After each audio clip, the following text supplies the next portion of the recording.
Hey everyone, so it's 12:04 and we are going to get started with our next installment of how to get started as a passive investor. This is a masterclass series on real estate investing and syndications. And I know that it takes time and effort to learn any new type of investing and to get comfortable with it and to feel like, you want to put your hard-earned dollars into it. And so that's kind of the point of this series, is to help people learn and feel comfortable. We have some new investment opportunities coming up, and we want to prepare you to be ready to jump into those if the time is right for you. So today we are going to be learning about myths of syndication investing, and we're going to be focusing on the three secrets to success, or things that you can control when you're investing passively. And then we're going to touch on the four tenets of conservative investing, which will help you protect your money and grow your money. And it's something that is a thread through my investing philosophy. So, who is this webinar for? This is for people who are perhaps interested in investing in syndications, but potentially maybe you got cold feet. Maybe you have invested in syndications before, but made a mistake. Maybe you're feeling overwhelmed by all of the information overload out there. And there is a lot of information. So it's important to try to learn in ways that are accessible. And that's why we're doing this. And so if any of those apply to you, or if you're just an investor in real estate and want to learn about a different way of investing in real estate rather than just owning maybe a single family homes, rental properties, small multifamily, then this is a great place for you. So a little bit about me. I am Sujata Shyam. I'm the founder, managing principal of Lux Capital. This is me and my partner, Ben. We were in the Grand Canyon this summer, and it was our second time on a month-long trip rafting the Grand Canyon. And it's one of the reasons why I love investing in real estate, is it's really made this lifestyle possible where I can go on away for a month at a time or more if I choose. And not everyone has that as a goal, but oftentimes there are other reasons to decouple your time from your income streams. And so that's what most of us do. That's what I certainly did. I traded my time for money working as a full-time employee of a financial institution. And, when I first started working, I had 2 weeks of PTO plus the bank holidays, plus 6 days of paid sick leave. And I remember those days exactly because I counted them very, very, very carefully and used them very, very, very carefully. So now I don't have to do that. I can go home. I don't have to think about when I'm taking days off. I don't have to think about how long of a trip I want to go to. I just have to think about how I'm going to manage my affairs while I'm gone. So fast forward. So, I have a long career in real estate. I did start flipping houses in 2010, and I eventually grew my own real estate portfolio. In 2018, I discovered passive investing. I rediscovered it, I should say, because I actually worked for financial institutions who were doing syndications before. And I didn't realize at the time that you can do those as individuals. At the time when I was working for financial institutions, we were syndicating deals, but the other investors were other financial institutions, banks, pension funds, et cetera. And I didn't realize that that type of investing was available to individuals. So I figured it out at some point along the line as as it became more and more popular.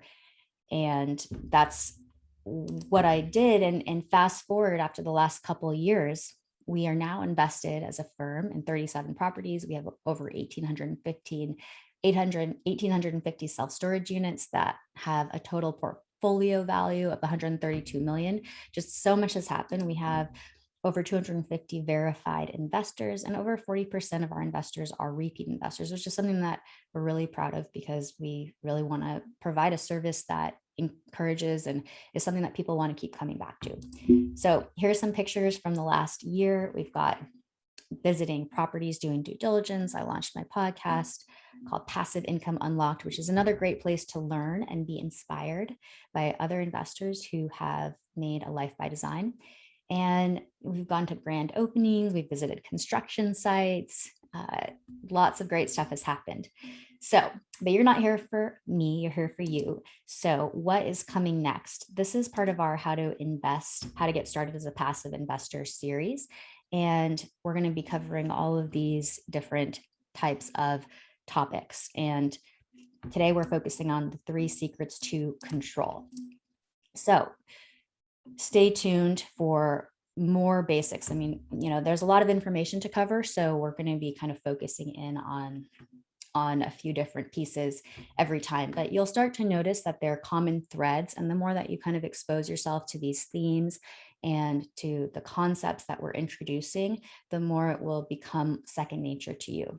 So let's dive in. The 3 secrets, how you can control your investments. So one of the biggest myths that people have in general when they're getting involved in syndications is that they think I have no control. And that's a reason to stay on the sidelines and not get started investing. And a lot of times people have had some experience buying single family rentals or investing in small multifamily. And that's a wonderful way to get started. I certainly started that way. A lot of people start that way. And you have complete control in that situation. And that's true. Whereas with a limited partner, when you're a passive investor, you do not have control in a sense. So, how do you have control over this investment when you don't have control once you've gotten into it? So, the first thing is choosing the operator. So, most of the control will come that you have as a passive investor comes before you invest. And that's a good thing because you don't necessarily, one of the benefits of investing in passive and syndication is that you don't necessarily have to control the deal once you've invested in it. At that, once you hand over the closing to the operator, they're taking care of everything from renovations to executing the business plan to leasing up the property, et cetera, et cetera, et cetera. And you actually get to be a hands-off investor. So that's one of the reasons we want to not have control after we invest. But we want to put our money in a good place. And so, where do we have control? Choosing the operator. That's the most important piece of any deal. You want to make sure that the people that are running your deal are people that you trust, are people that have experience, are people that are competent.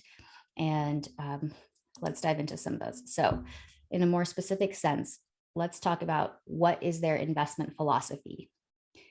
And this is a pretty complex topic, but just some high level points.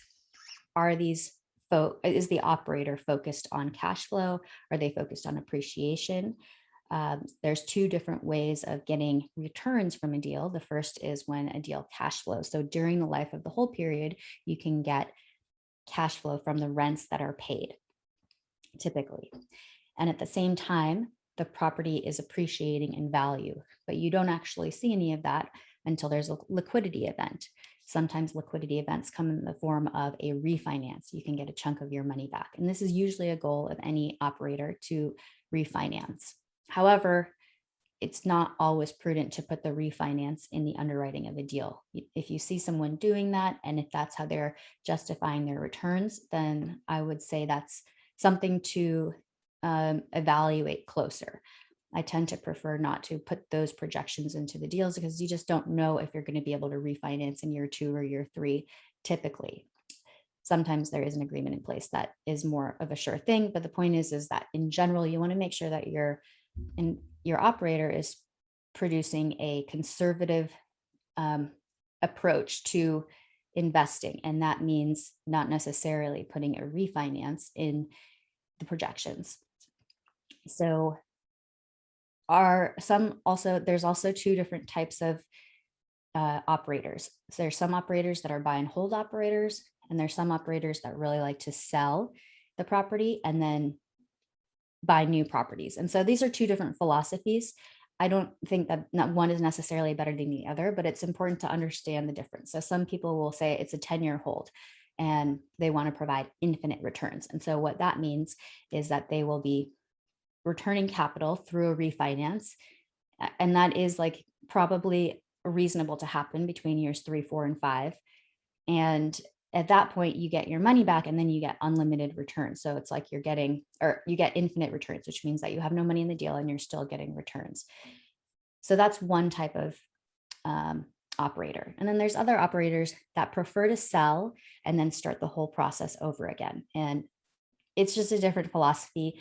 The set it and forget it model is more of a peace of mind philosophy, whereas people who are selling assets and then starting the process over, they're more interested in velocity of capital typically, because they're betting on the fact that they can continue to get good deals and make the money grow at, a 15, 16 internal rate of return. Whereas the buy and hold investors, typically the cash flow is going to be more like 10% after, or in that range, 8 to 10, 11% after the liquidity event. So understanding the operator's investment philosophy is important. And then also understanding what they invest in. So are you okay? Do you support the asset class? I mean, I personally am not going to invest in oil and gas, for example. I like investing in real estate. I like self-storage. I like multifamily, and I like to invest in recession resilient asset classes in general. So for me, that includes multifamily, mobile home parks, self-storage, and senior living, as well as industrial. And we have ATM deals as well. So it's important to kind of understand the asset class and if it's an asset class that you personally feel good about investing in. Okay. For me, one of the most important things about choosing asset classes is I'm taking a lot of beginner investors, people who are putting in money to this type of investment for the first time. And so protecting investor capital is one of the most important factors for me. I want to make sure that these are really solid investments that I feel very comfortable putting beginner investor capital in. I mean, not that I treat beginners any different than experienced investors, but particularly for people who are dipping their toes in, I want to make sure there's very low risk. So number 3 is, are they competent? When you're looking at an operator, and I encourage you to talk to operators. Are they competent? Do they have a track record? What does their current pipeline look like? What do their previous deals look like? How has their performance been? Are they delivering returns on schedule? How are their communications? That's part of competency. And in general, you want to sort of make sure that when you talk to an operator, that they are someone that you can get along with and someone that you feel have a gut level feeling of like, okay, yes, I like this person, because you're handing over a lot of money to this operator, and you want to make sure that you feel like your money is in good hands, like you can reach out to them and that they're going to be happy to hear from you. And you really want to make sure that your gut says yes to this investment. You also want to make sure that you know whether they work with sophisticated and accredited investors. There are some operators that only work with accredited investors, and if it's going to be a while before you can become accredited, then you want to make sure that you're working with someone who will provide deal flow for sophisticated investors. And you do want to check references. I mean, I highly encourage people to check references anytime they're going to get into one of these deals. And you want to talk to people who've already invested with this investor or with this operator, and see what their experience has been like. How's the communication been? How have the returns been coming? Has the operator been open and honest and transparent about what's going on at the property? Because problems do come up, and communication is paramount, right? Like that's what you're paying the operator to do, is you're paying them to handle problems. And so when things come up, it's important not to sugarcoat it and to just say, this is what's happening and this is how we're handling it. This is the plan moving forward. And this is why we're confident in this plan. And this is what we're anticipating as issues that could come up later on down the line, and how we're preparing for those. So that I just can't emphasize enough that having an operator who's competent, who passes your gut check, and who has a track record is the most important thing. Okay, so number 2, choosing the market. So number 1, operator. Number 2, market. Where the property is located is really important, because you can get tailwinds from properties that are in a good market. It can kind of help make up for any sort of bumps in the road with the economy. So what do I mean by that? Okay, well, when you invest in a market where the population is growing, where income is growing, where median home value is growing, et cetera, then that particular market is going to be less susceptible to sways in the economic trends. So when there is a downturn, markets that have growing populations and growing incomes are going to be able to weather that storm much better. And I can't emphasize enough how important this is. Another thing that we like to look for in our self-storage markets are not only job growth, population growth, income growth, but we want to, in self-storage, invest in a market that's a tertiary market. And that's because we don't want to invest in primary markets, because primary markets are more susceptible to have brand new self-storage facilities going up. And that will that could potentially affect demand for our facility. So we prefer to be in tertiary markets where there's less risk of competition coming into the market.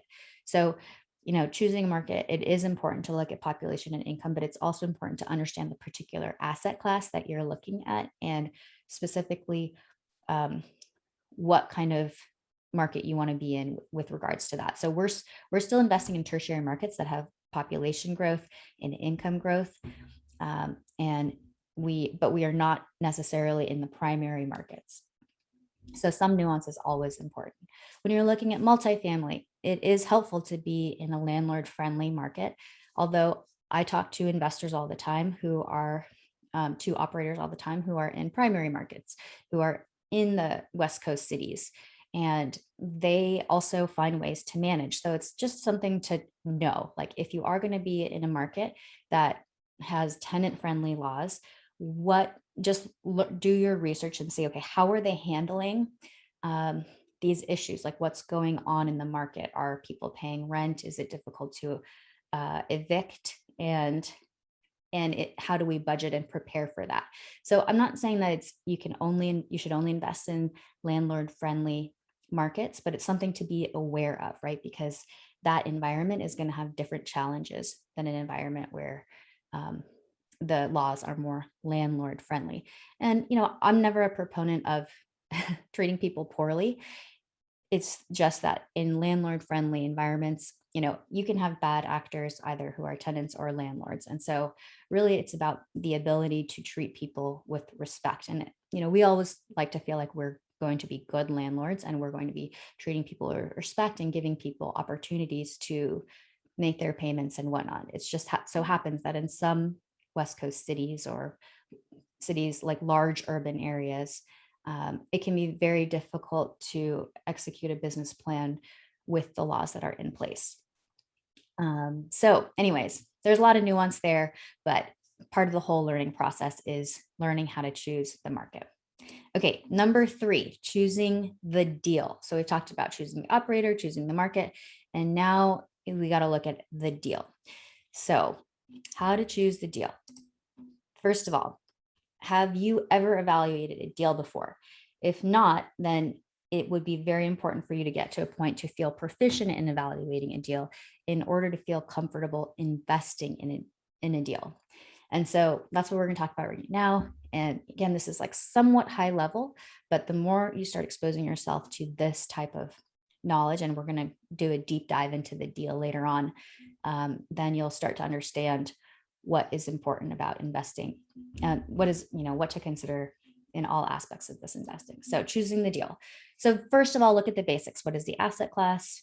Multifamily, self-storage, et cetera. How many units? This is important because it's important to understand how the economies of scale that exist within a deal. Investing in a 10-unit property is very different than investing in a 200-unit property. I can tell you that I have a 10-unit property that I'm a part of, and we still meet every week to talk about that property. And the returns on that property are very low compared to, just, on an aggregate, not per investor, but in terms of the time invested, it's a lot of work. And so investing in bigger deals, you can get bigger economies of scale. However, sometimes there's too much competition in those, larger assets. So when you look at like a multifamily property that has 200 plus units or even 100 plus units, then you're often competing with institutional investors and a lot of the big players. And that might not necessarily be where the good deals where your operator can compete. So some operators who are kind of not quite at that institutional level, but still really solid operators, they tend to focus on the maybe 30 to 75 or um, units or so. And that's a space where they can really play in and really create a lot of value and not have as much competition from the larger investors. So it's just something to be aware of. How big is the deal and who are the potential other competitors that are going after these types of deals? Okay, so next, what is the equity multiple? We covered this in the last one. Equity multiple is, a lot of times people think like, okay, I'm going to double my money with this investment. And so oftentimes in these types of deals, we're looking at maybe 5 years or so to double your money. So that's what an equity multiple means. It's often in a 2x or 1.9x. So that's like a 1.9x means that after X amount of time, you're going to basically create an extra 90%. So $100,000 would turn into $190,000. Average, what is the average annual return? We covered this also. So average annual return is the total return. So in that case, it was a 1.9x. And if it was a 5-year deal, then you take 90 and divide it by 5 and you get 18%. So in that case, the average annual return is 18%. And then there's the internal rate of return. So the reason we have internal rate of return is because sometimes deals are projected over 4 years, sometimes they're projected over 10 years, and you want to be able to compare across these different timelines. And the time value of money plays into this. So a deal that's a 2x, that's a 1.9x deal that only takes 3 years to execute, is going to be a lot better deal than if you can double your money in 3 years. That's going to be much more like favorable than if it takes you 7 years to double your money. Just an extreme example there. So that's where IRR comes into play, and it's ultimately the best metric to compare investments across timelines. However, it's not necessarily always the best metric for every single investor, because if you're not constantly reinvesting your money, then IRR might not necessarily be the most helpful metric for you. So that's a little bit about, those are the 3 main return metrics that you'll want to understand and get comfortable with. Okay, choosing the deal. The next thing is the viability of the business plan. This is extremely important. It's a multifaceted concept. And one of the things that you look at when you're looking at the business plan is what is the projected rent growth, and also what is the stabilized rent. So when you're looking at a deal, you want to say, okay, where's the rent now? What are the rents now? What do we think the rents will be once we stabilize the property? And what that means is usually we're buying deals where we're going to be bringing the property up to market rents. And we're usually going to be doing that either through renovating the unit, the exterior, or we're just going to be increasing the rents because they haven't been increased to market rate in a long time. And we're going to stabilize the property at market rents. So what are the stabilized rents? Is that reasonable? And then number 2 is, what are we projecting into the future as far as rent growth? And one nuance that I want to point to here is that it's easier to make predictions sooner rather than later. When you start to go out into 3, 4, 5 years, it becomes more speculative.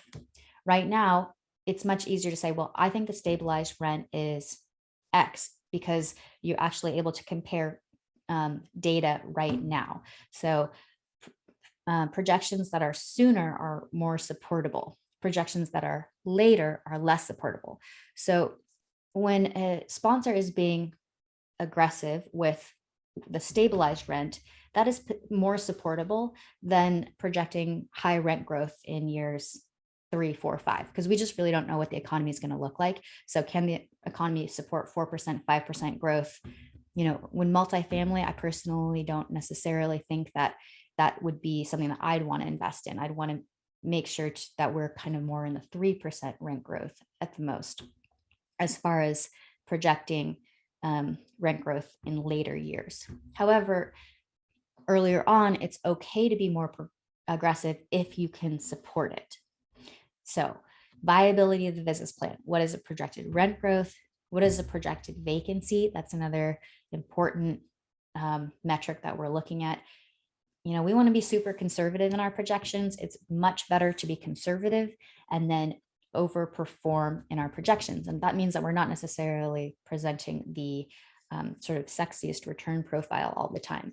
But if we can overperform for our investors, then we will create lifelong investors that want to keep coming back to us because they know that we'll be able to deliver. So what is a projected vacancy? And this varies by asset class. And you'll want to make sure that you understand what is the current market vacancy and why the vacancy is conservative. That is in the underwriting model. And timeline is another thing. And that kind of goes along what I was saying about sooner versus later. So how long is it going to take you to reach stabilized rents? For example, in our current self-storage deal, we're giving ourselves 2 years to reach stabilization.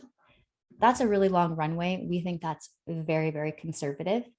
Of course, how do you know if that's conservative? Time and experience is part of it. So, there's a little bit of learning that has to happen. You have to see how your experience goes. You can talk to other investors to see like, okay, well, how long did it take you to achieve your timeline? There's just so many factors though, because you have to think about market dynamics. And we always want to think like a recession is going to start the day after closing. Like that's how we like to view our deals. And so that's why this 2-year time horizon to reach stabilization feels comfortable, because if a recession starts tomorrow, it still gives us a whole nother 2 years to reach our stabilized rents. Okay, so what type of loan? So I've talked about this before, and it's so important. Leverage is the number one reason why real estate deals go south. So that's such an important concept, because we don't want to lose money. That's the number one rule in investing. Like Warren Buffett's number one rule of investing is don't lose money. And what's his number 2 rule? Don't forget rule number 1. So don't lose money is really important. And the main way in real estate that people lose money is they have over leverage, and their loan is too aggressive. They can't make their payments when things start to go south, and then the property gets foreclosed upon, or there needs to be a capital call, etc. So the type of loan that the property has and the type of reserves that the deal has are very important. So 65 to 70% loan to value is where I like to be when I'm looking at a loan. How long is the interest rate fixed? So is there a balloon? Is there going to be a potential time when the interest rate could go up? And is there a balloon payment? These are all things that you want to look at and understand and see if you feel comfortable with. Also, sometimes people are looking at bridge loans, and bridge loans can be used very effectively, but you need to be able to refinance out of them into a lower interest rate loan. And so ensuring that those projections are conservative is really important. And we're going to do a deep dive into leverage in another webinar. This is kind of just an overall overview. But just keep that in mind, and just remember that leverage is the number one reason why deals go south, and having conservative underwriting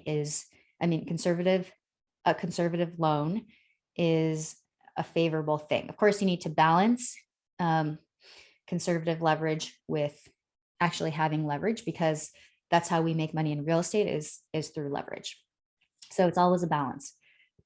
Okay, number 9, what is the reversion cap rate? So I just did a podcast where we talked all about cap rate, and cap rate is essentially NOI divided by the purchase price. So net operating income divided by the purchase price.